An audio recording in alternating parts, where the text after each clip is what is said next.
Good morning, everybody, and welcome to the journey. There we go. We got some lights, and good to have you guys here with us this morning. Let's get up for our Journey Kids team one more time. Yeah, awesome job. It's such an incredible time to see our kids singing, and beyond the cuteness, right, of watching our kids sing and watching them do the motions and stuff, I hope you guys had a moment just to capture the words, right? When my heart says, I'm not good enough, God, you're enough for me. The power of a young kid, understanding that truth early on, so powerful. And one thing that we got to do, Carlos and Monina, our kids leaders, they are in Journey Kids, but let's just get up for them. Let them hear it. Let them hear it from here, huh? Yeah. And they've done such an incredible job with our children's ministry. They started almost a year ago now. 2 weeks from now will be their 1 year anniversary. And just to kind of share what's been happening, a year ago this time we were averaging 30 kids at Journey Kids. Last Sunday alone we have 58 kids in Journey Kids. And so God's doing some awesome stuff there. And we encourage you guys, parents, bring your kids out each and every Sunday. One of the things that I love about Journey Kids is we're teaching kids from an early age that church is not boring, that God has a personality, and that God loves them, and I love that. And then another thing that we want to encourage you is if you just saw something and you enjoyed that, consider serving with our Journey Kids team. We need more volunteers each and every week to pull off and make what happens each and every week. And if you want to know more about that, you can check that off on your connection card. And Carlos and Monina, a great team to work with, and I know that you'll have a fun time. But on your way out, make sure you give them a high five. Tell the kids what an awesome job. We love just what happened today. Something so cool. But my name is Micah, and I'm the lead pastor here. And today we're kicking off a brand new teaching series called Mastermind. Change your thinking and change your life. Now, the reason why we're doing a series on this is because let's just for a moment agree that our minds can play games with us, right? I mean, our minds can play tricks with us. For example, you were late to church this morning, you're rushing, you're like, we got to go. Where's my phone? Where is my phone? And you're looking all over for your phone. Then you put your hand in your pocket. There's my phone, right? Or maybe it was keys, right? Oh man, I don't have the keys to the apartment. Where are they? Where are they? Where are they? And then sure enough, we're holding on to them the entire time. Maybe you don't do that, but I guarantee if you've lived in New York for more than 3 days, you've probably done this. You go to ride the subway train. It says uptown, downtown. You got to ride downtown, but you're not thinking, and you ride uptown. But you're engrossed, you're listening to your Beats headphone music, I don't know what you're doing, you're reading AM New York, and 5 subway stops later, oh no, I'm at the wrong destination, I got to turn around and go back out. Now we're in church, how many would admit that you've done that before, rode the wrong train? All of us, right? If you haven't raised your hand, I'm not prophesying, I just think it's going to happen to you tomorrow, all right? But we've all been there, we all make mistakes in our mind, it could play games with us. And one of the things that I remember as a kid, I would get these newspapers, and I always look for the cartoon section. Back then, all right, if you were born in the 1995 or later, you know this cartoon section in the newspaper. And one of the things that I love looking at was these things called optical illusions, right? It'd be an image of something, and our mind would say it's an image of this. No, wait, it's an image of that. And we would just be totally confused at the end of looking at these pictures. And so I want to share with you just 4 optical illusions. You've probably seen these before, but let's look at the first one, all right? The first optical illusion is this. How many see a picture of a young lady? All right, how many see a picture of an old woman? The answer is yes to both, right? If you see a picture of something else, you've probably had too much coffee this morning, okay? Let's look at another picture here. This is a classic one. How many here we see a white vase? How many see a white vase right there in the middle? How many see 2 people with really big noses coming after each other, right? And so we see 2 different images in one. This picture always messed with me. It's a picture of an elephant. How many legs does the elephant have? 4, 5, 6, right? A lot of just different weird things. And let me show you one more, right? This was one of my favorites, but this picture is stationary, but if you look at it closely, it feels like the wheels are spinning. How many could see that? The wheels are kind of spinning, right? And so all these images, they kind of help teach us the same thing, that when we're not careful, our minds can really mess with us. And that's what this series is all about. How do we fully surrender our mind? How do we give God all the things that we struggle with? How do we surrender our mind underneath the presence and the power of Jesus Christ? And so over the next 4 weeks, what we're going to do is we're going to look at a guy named Paul. He was an apostle. He wrote half the New Testament. And we're going to look at how did he surrender his mind before God. And what I love is when I read the Bible, every now and then I really identify with some people in the Bible. And one guy that I identify a lot with is this guy named Paul. And the reason is because there are some times that Paul literally writes, I think I'm going crazy. And I think that about 3 times a day, right? I think I, too, am going crazy. For example, Paul wrote once in Romans, he said, I don't know myself. I don't understand myself. And he said, I do the things that I'm not supposed to do, and the things that I'm supposed to do, I don't do. And I relate to that. Paul says all these different things, but over the course of his life, he learns how to train his mind to fully surrender to Jesus Christ. And what we see is that Paul went through some crazy stuff. I mean, towards the end of his life, Paul was in prison, shackled to a prisoner or to a jailer. There was a moment when Paul was shipwrecked. There was a moment where Paul was bit by a snake. All those things have not happened to me. And so Paul had all these crazy things happen, but still he kept a positive and a godly mindset. And what I want to do today is just look at a quick sample of what Paul says about how we surrender our minds before God. You'll see it here in your message notes. But it's in 2 Corinthians chapter 10, and we're going to look at verses 3, 4, and 5 in that chapter, all right? So 2 Corinthians chapter 10, it's above here on the screen, but also in your notes. And here's what Paul says. He says, for though we live in the world, we do not wage war as the world does. Everybody say wage war. All right, so he says, though we live in this world, we don't wage war as how the world does. He goes on, he says, the weapons that we fight with are not the weapons of this world. On the contrary, they have divine power. Everybody say power. They have divine power to demolish strongholds. Now, what Paul is saying here is he's saying that we're not waging war as how the world does. The war has their version of weapons. They have their version of how they fight war. But the war that we are engaged in is a war within the mind. The mind that we face is a battlefield. Now, if you grew up in the 80s, you were always taught that love is a battlefield, right? Well, I'm here to tell you a little bit different. The mind is a battlefield. And Paul is saying here that we have weapons, supernatural weapons that we have access to, and it gives us this divine power to demolish strongholds. If you take your pen, circle that word power in your notes. That word power is an important word. Now, believe it or not, when Paul wrote this chapter and when he wrote this letter to the Corinthian church, he did not write it in English, okay? Paul did not speak English. Back then, they spoke Greek.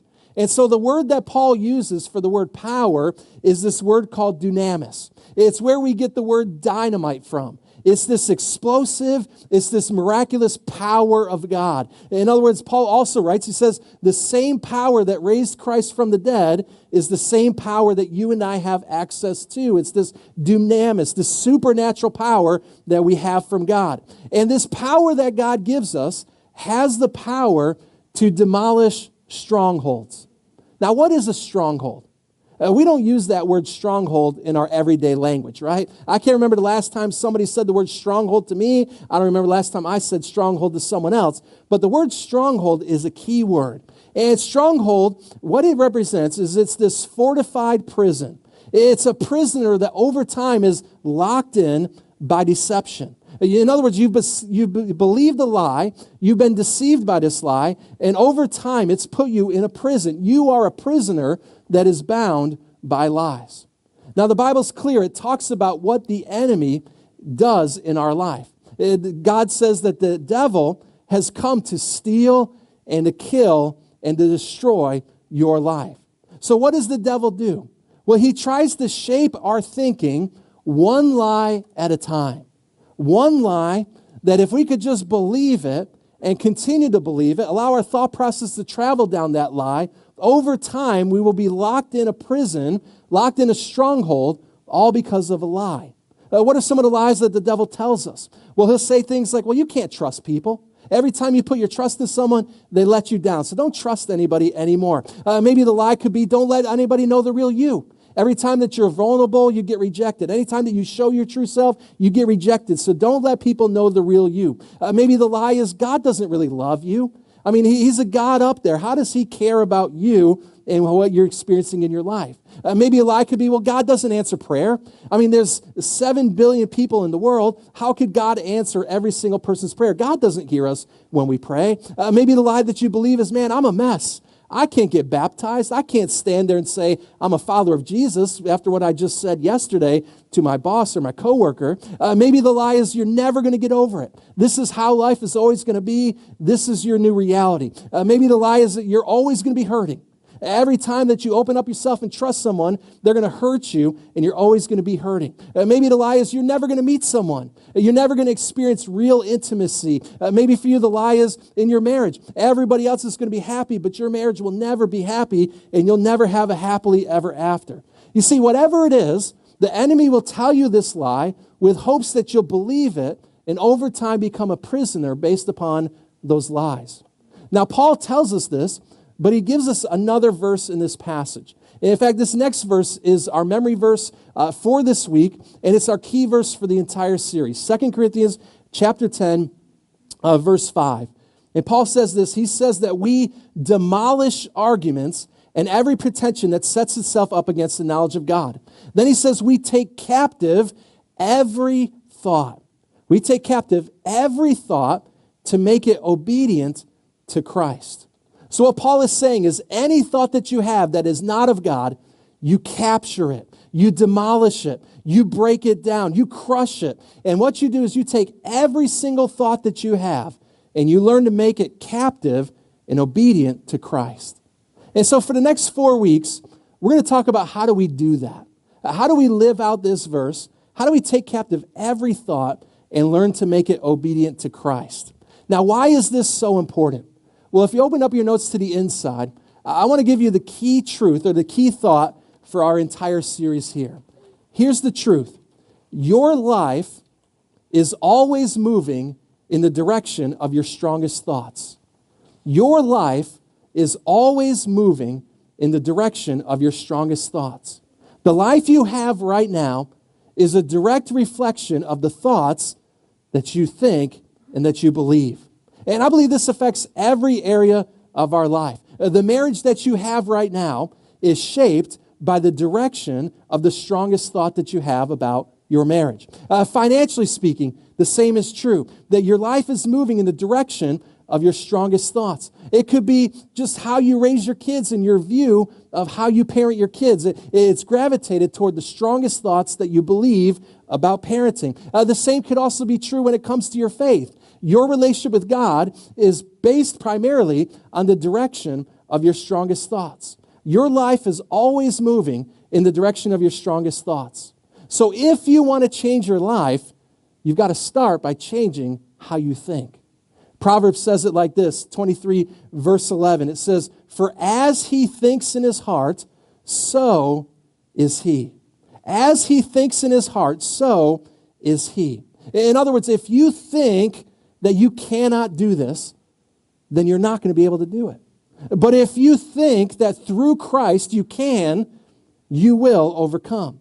If you think that you're just going to be a victim, always suffering at the consequences of outside circumstances, outside of your control, then everything in your life will be outside of your control. But if you believe that through the power of Christ you can overcome, no matter what circumstances you face, you will always overcome. If you spend your whole life just focusing on the problems, woe is me, and look at all these problems, I'll never overcome these things, your problems eventually will overcome you. But instead, if you're looking for solutions, looking for the work of God, eventually you're going to see God working in your life. Your life is always moving in the direction of your strongest thoughts. And so if this is true, and as we begin our new series, I want you just for a moment to take a moment and think about your thoughts. And think about this past week. What were your thoughts like? What exactly did you think about? Where did your mind go this past week? In your notes, you're going to see what I'm calling a thought audit.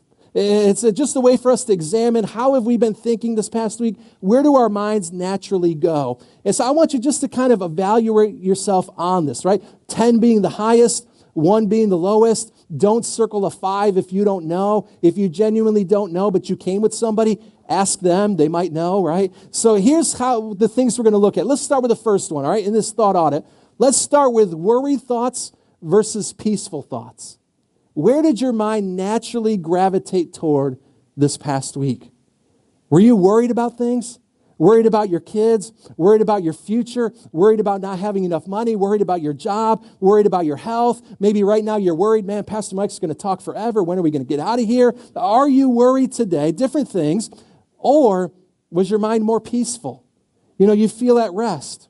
You slept well at night. Your mind was at peace. There is no anxiety. What did you think about this past week? Is your mind characterized by worry, or is it characterized by peace?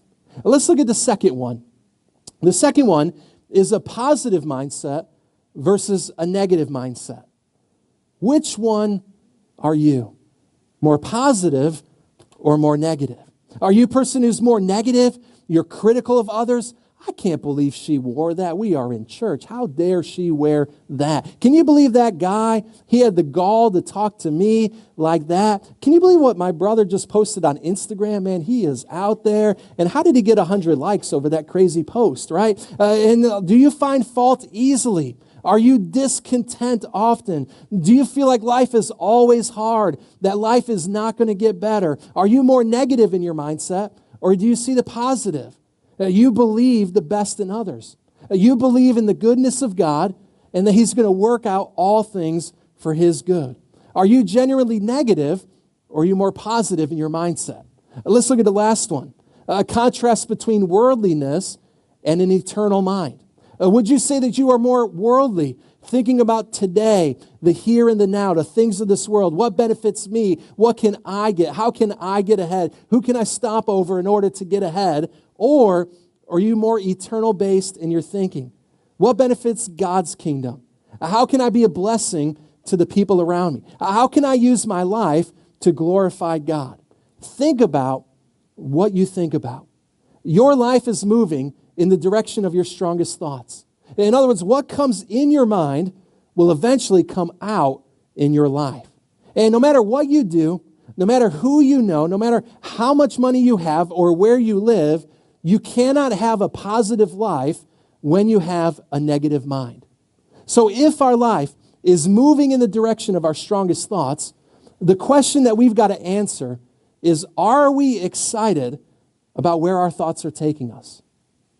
Are we genuinely excited about where our thoughts are taking us? Are you satisfied? Are you blessed? Are you excited about the season that you're in right now? Excited about where your thoughts are taking you in life?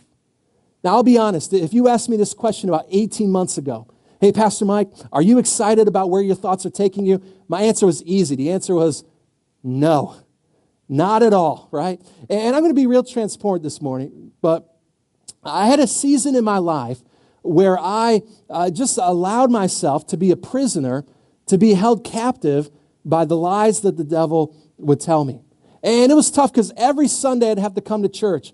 And my one goal every Sunday, right, is I got to preach for 35 minutes. That's what the countdown timer says. 35 minutes, got to go. So it's got to be hope-filled. It's got to be inspiring. My goal is I got to teach you all how to follow Jesus and how do we follow Him better? How do we understand this thing called the Bible, right? And so every Sunday I come in, teach, be faith-filled, be excited. Let's do this. We got this. But leading up to the message and after the message, my thoughts were like everywhere. Leading up to the message, 2-3 days before the message, every time my thoughts would be this, man, this is going to be a terrible message. You're writing this message, you don't even know what you're going to say. Sometimes I would think these thoughts of, you don't even know what you're talking about. You went to 4 years of Bible school, but you got to go back to Bible school and understand this stuff. A lot of times the thought would be, nobody's going to come on Sunday. You're just going to show up. It's going to be Danielle and the 2 boys, and that's it. And nobody's going to come to this church. Sometimes I would think, man, you're a fraud. You don't know enough on what to share. And then somehow I'd muster up the courage and teach and preach and give everything I got on Sunday. Then I'd come home and I'd be like, man, that was a terrible message. Or if it was a good one, yeah, that was a good one, but lightning doesn't strike twice again. You're going to have to pull a rabbit out of a hat to write another message. Or I'd begin thinking, man, you can't keep this up. This job is too overwhelming. You're too young. What are you doing to be a pastor? And a lot of times I would believe these lies. You don't have what it takes. Lies by the devil, and I believed them as though they were true. And so I began to realize that I am not excited about where my thoughts are taking me. If the strongest thought determines the direction of my life, I've got to change how I think.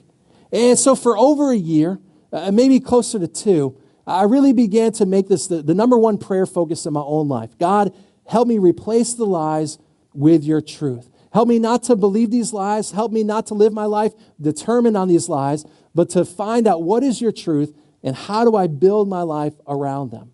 Now, I'm not perfect. Some weeks I still struggle with those same things. But my goal and my prayer for this series is that I want to share you just some things that I've learned, some things that have helped me.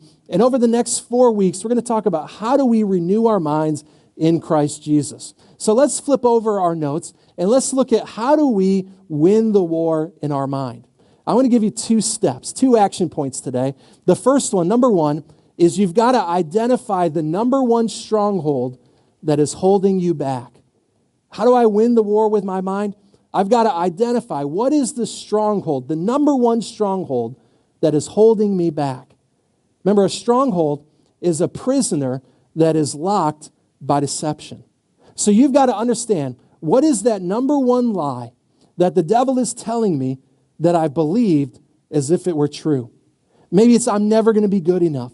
Maybe it's my past is too messed up for God to redeem. Maybe it's after all that I've done, there's no way I should get baptized. Maybe it's I'm never going to trust anybody. You know, I got a good job, but I'm never going to get ahead. I'm never going to get that dream job. Or it's I'm always going to be behind in my finances. I'm never going to have enough. All my relationships, no matter how hard I try, they always fall apart. What is that number 1 lie that is holding you back?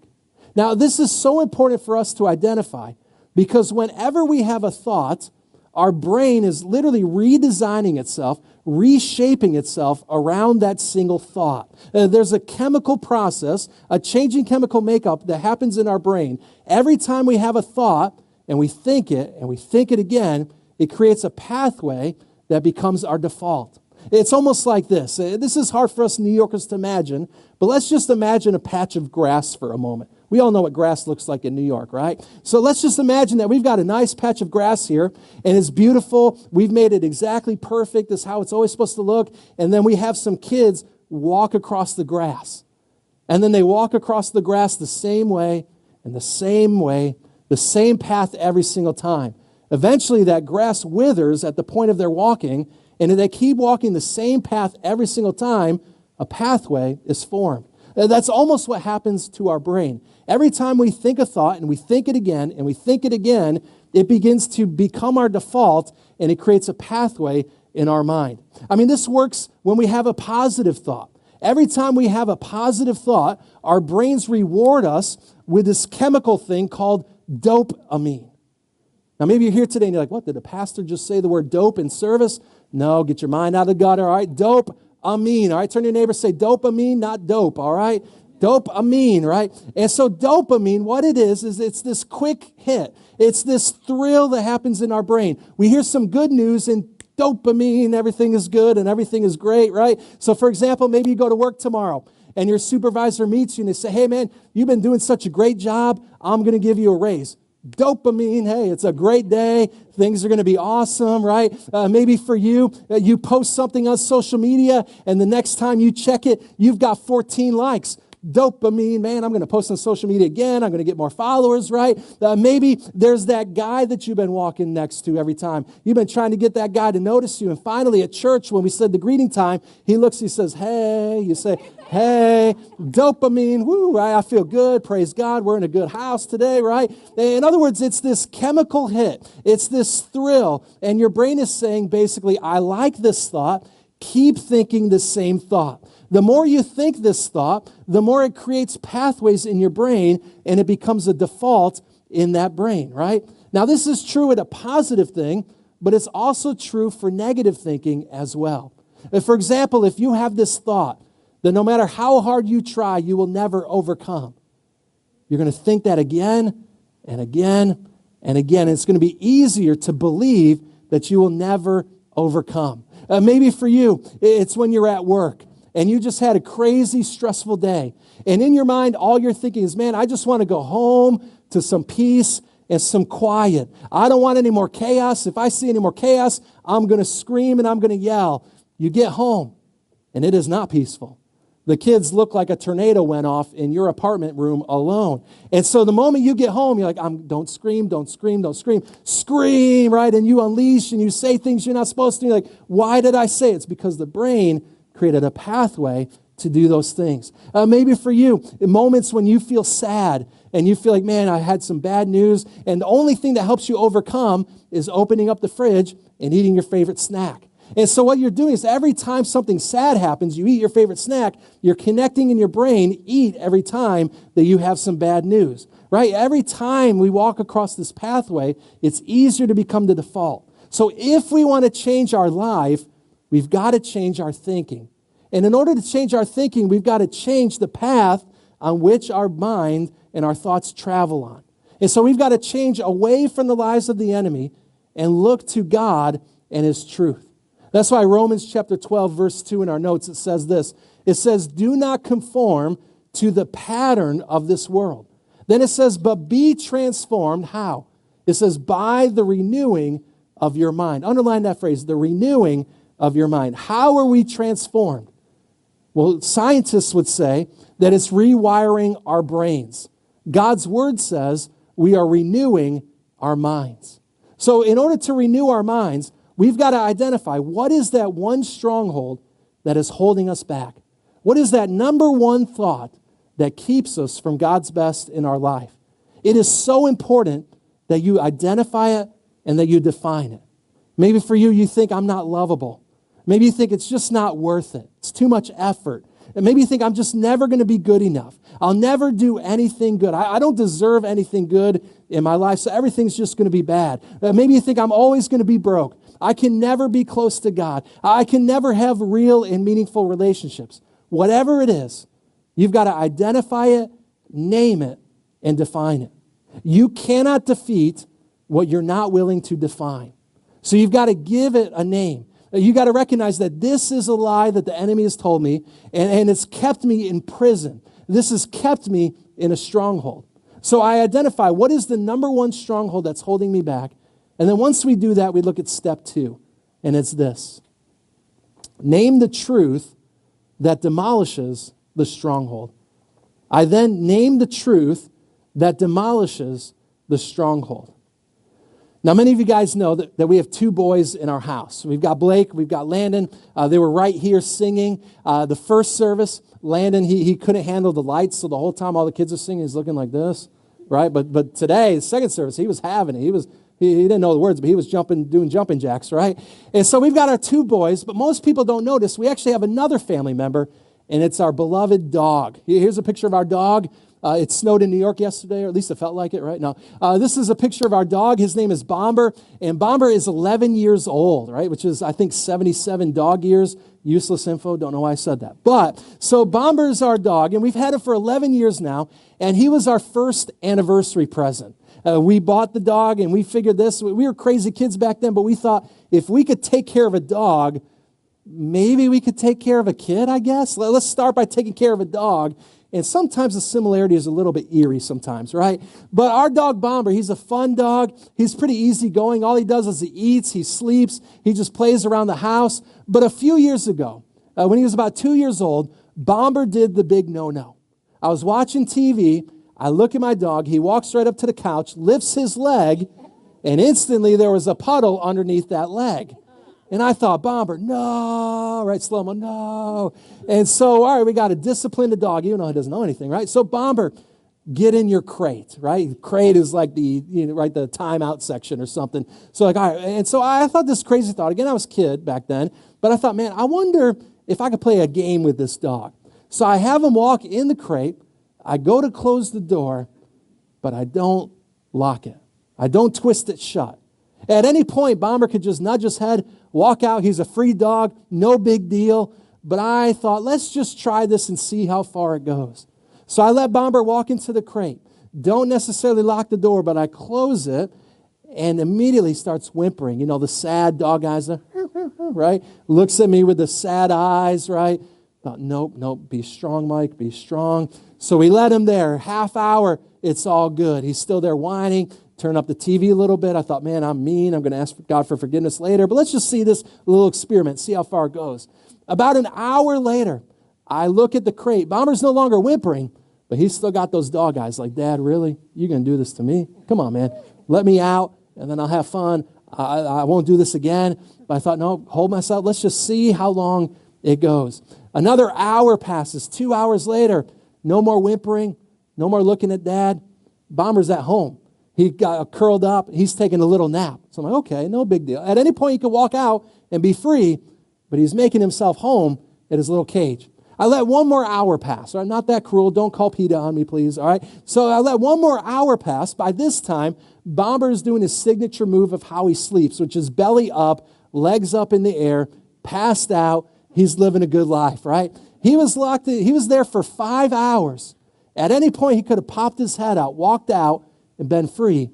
But he stayed there because he thought in his mind that he's locked in. For some of us, that's how we're living our lives right now. Some of you, what is holding you from God's best in your life is a lie that's not true.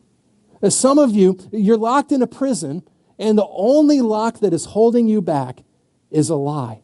So you've got to identify what the lie is, name it, recognize what is the number one stronghold, and replace it with God's truth. What does God say about you? What does God say about this area?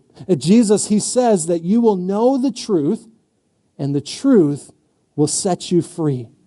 Now, we looked at 2 Corinthians 10, and we kind of broke it down, but let's look at this one more time in its entire context. Chapter 10, verses 3 through 5, the Apostle Paul's words here, he says, "For though we live in the world, we do not wage war as the world does. The weapons we fight with are not the weapons of the world. On the contrary, they have the divine power to demolish strongholds."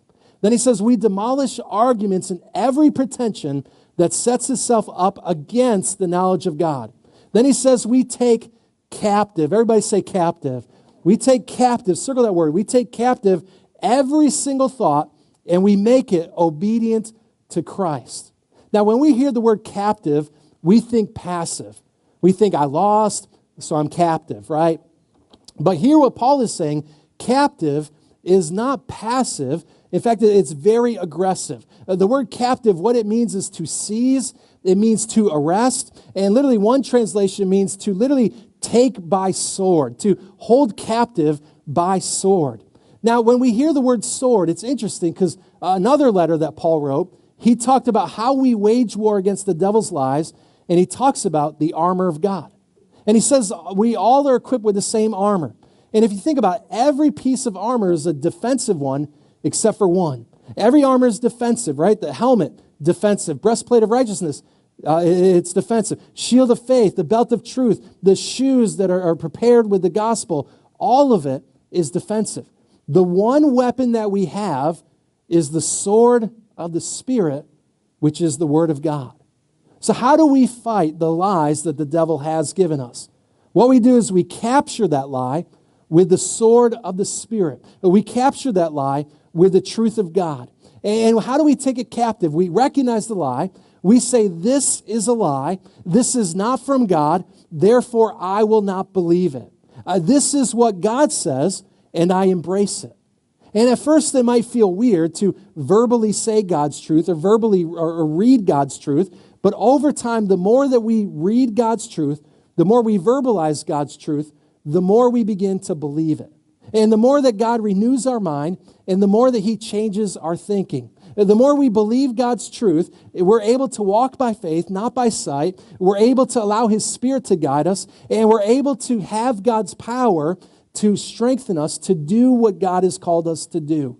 2 Peter says it like this on the back of your notes. It says, God's divine power has given you everything you need for a godly life. Personalize that verse for a moment.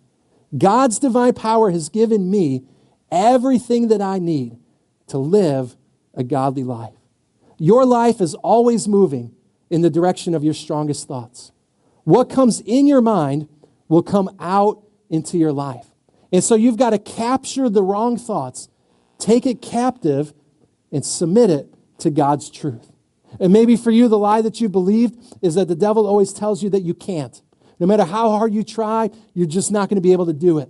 You recognize the lie, you replace it with God's truth. Philippians 4:13, it says, I can do all things through Christ who gives me strength. Maybe the lie that you've been believing is that you're always going to be overwhelmed, that you will never get it all done. And that's the lie. God's truth says in 2 Corinthians chapter 12, verse 9, that when I am weak, he is strong. So when I am weak, I don't sit there and focus on the weakness. I recognize that God's strength is with me and is empowering me. And maybe the lie that you're believing is, well, I'm not attractive. I'm never going to meet that someone. You don't believe that lie. Instead, you look at God's truth in Psalm 139 that says, I am fearfully and wonderfully made by my Creator. Ephesians 2:10 says that I am God's masterpiece, his custom-built design to do good works in him. Now, maybe the lie that you believe is that I've had a rough life. I'm always going to be hurting. Life is always going to be working out against me. You reject that lie and you say, no, Nehemiah 8:10 says that the joy of the Lord is my strength. Maybe the lie that you believe is I'm always going to be alone. No one understands. No one cares. I'm just going to live an isolated life. Hebrews 13:5, it says, God will never leave you, never forsake you. And maybe the lie that you believe is, well, I'm a victim. I will never overcome. I'm always going to be addicted. I'm always going to face these challenges. You reject that lie, and you recognize that Revelation 12:11 says, I am an overcomer by the blood of the Lamb and by the words of his, not mine, his testimony. You see, your life is moving in the direction of your strongest thoughts, and you cannot have a positive life when you have a negative mind. Don't stay locked in a prison when Jesus has already opened the door. God's truth will always set you free. But what you've got to do is you've got to identify what is that stronghold holding me back, and I've got to take it captive and make it obedient to Christ. When we know the truth, meaning Jesus Christ, the truth in turn sets us free. Let's take a moment, let's pray.